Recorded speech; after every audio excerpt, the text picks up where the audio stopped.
বিসমিল্লাহির রহমানির রহিম। শুভ সকাল।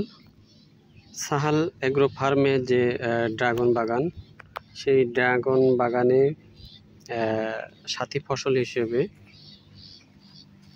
বাঁধাকপি টপিকসান যে জাত রয়েছে, সেই জাতের যে বাঁধাকপি সেটা এখানে লাগানো হয়েছে।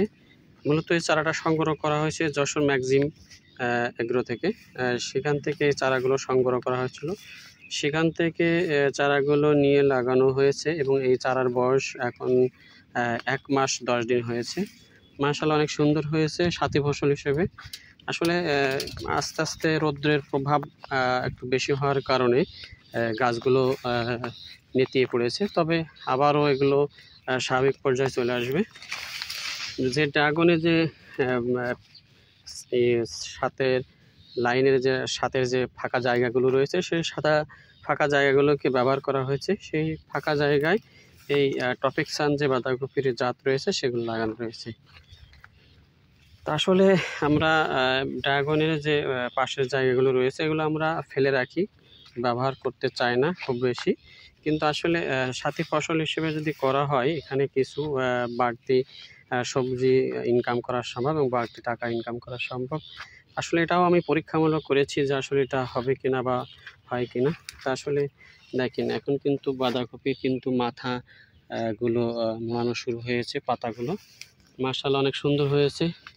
আমি খুব খুশি যে আমাদের যে সাহাল এগ্রো ফার্মের যে ড্রাগন বাগান, এই ড্রাগন বাগানের সাথী ফসল হিসেবে যে টপিকসান বাঁধাকপি রয়েছে সেটা লাগানো।